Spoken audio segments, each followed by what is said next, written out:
friends, Krista here. Thank you so much for stopping by Books and Jams. I am here today to talk about the books that I read during the second half of the month of August.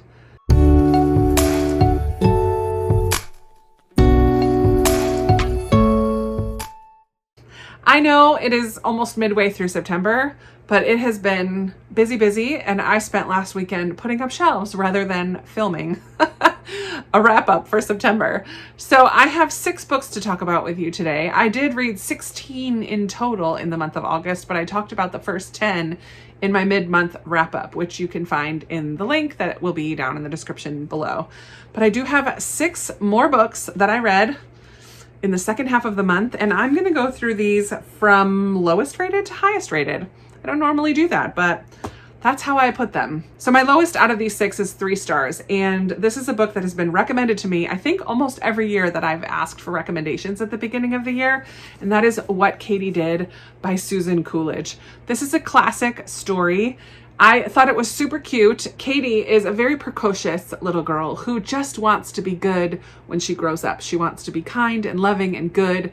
But right now she finds herself getting into scrapes, always having tangled hair and a messy dress, and loving life. Very energetic and full of love and passion and just energy, really. She loves her family well. She loves her friends well.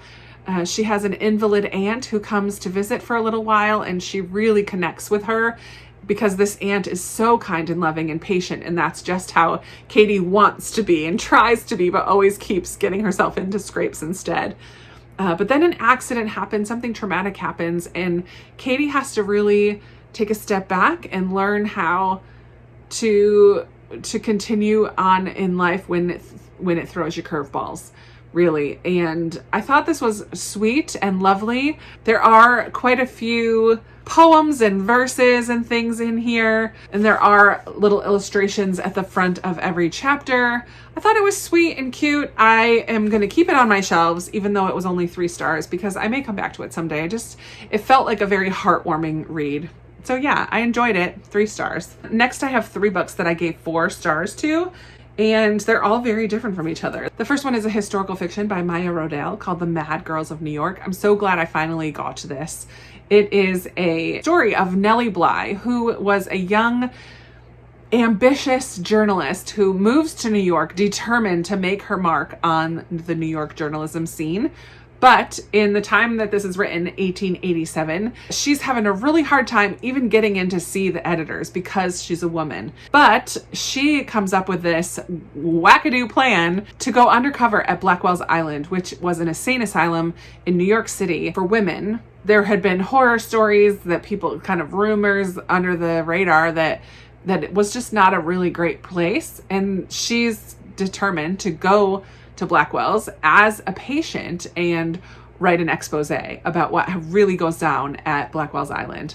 It was a place where anybody could send a woman for almost whatever reason, and it was horrible. The conditions were bad. It was not a really great place at all, and Nellie got there and she got the story. At the same time, there was another woman reporter, and I wasn't at first interested as much with her stories and her when it would switch to that other perspective, but by the end, I really appreciated how it did come together with Nellie's story and how it's intense waiting to see how she's going to get out of there because it just was a crazy situation. And I love that it's based on a true story. Nellie Bly was a groundbreaking reporter in New York, large part because of her guts and her creativity and where she was willing to go to get the story. So I thought this was a fabulous story. I thought it was written well, and I really enjoyed this very much.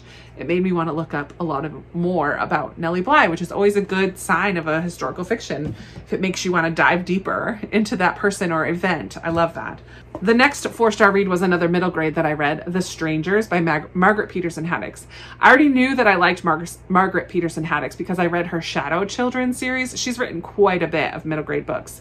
And this one is her newest series, and I do believe there are 4 books and they're already out, or at least 3.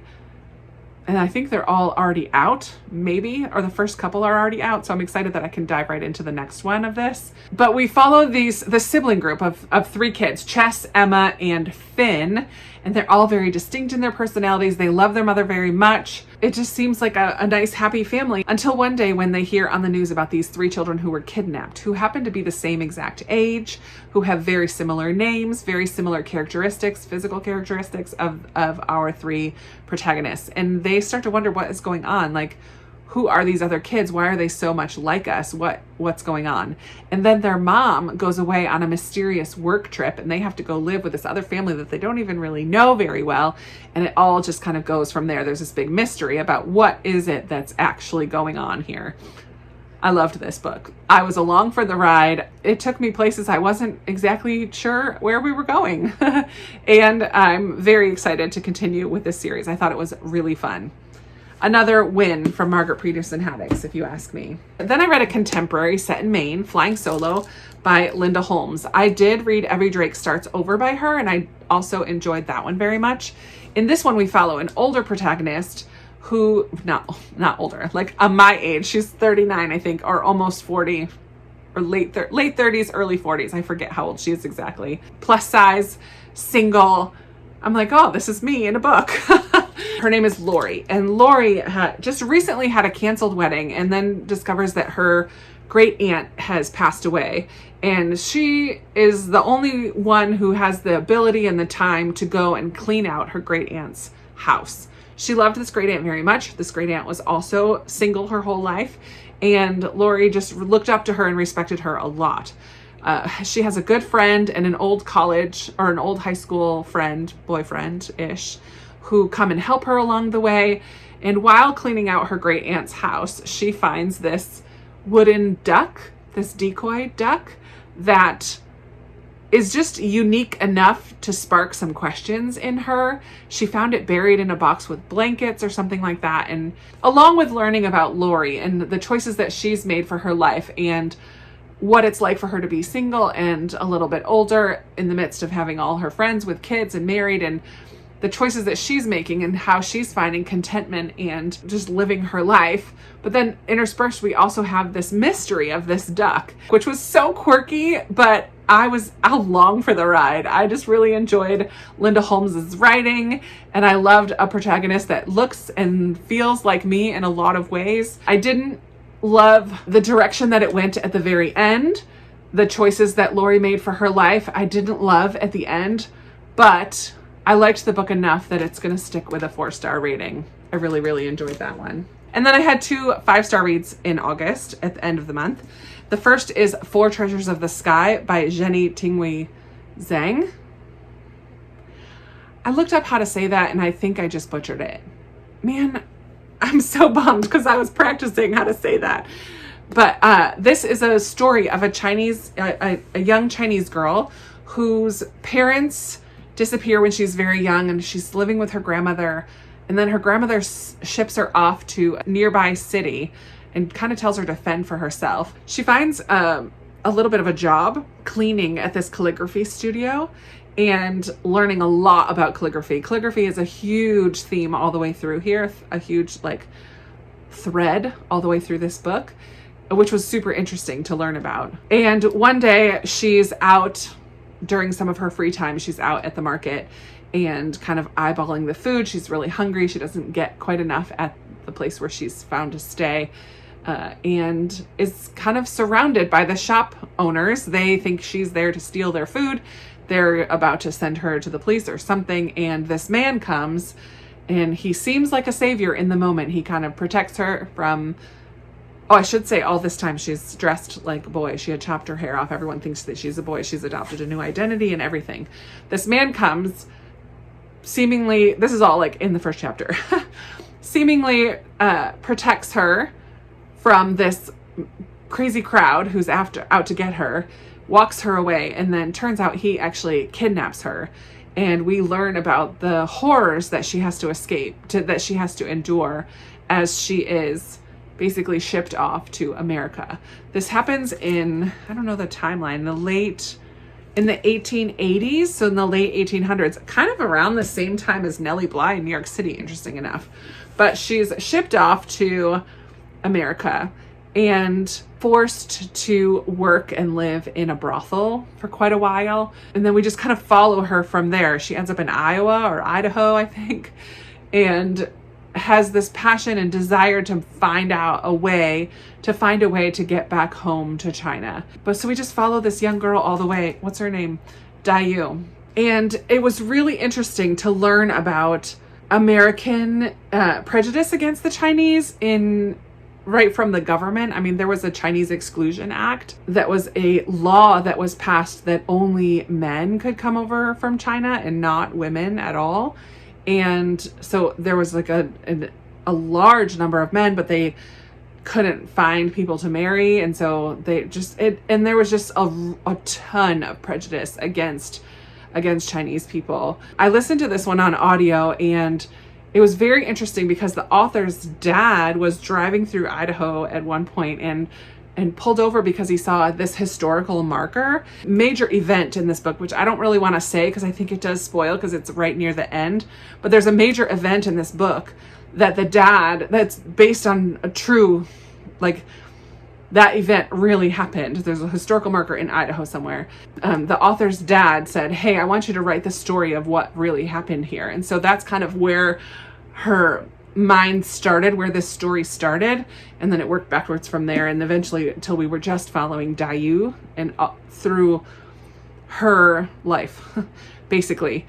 It was a difficult read at times, heartbreaking, a beautiful debut. I had never heard of this book before until it was recommended to me by one of my patrons, and I absolutely am so glad that I read it. I gave it 5 stars. It was very powerful. I mean, it was one of those books I just had to sit with for a little bit when I finished because I was very emotional, and it's infuriating as always to read about the past and how awful, and I know things like this still happen today, but just how awful people were, and mob mentality, and specifically in regards to Chinese people who were not doing anything. And it just was very eye-opening and heartbreaking and infuriating and so beautifully written, and I loved it.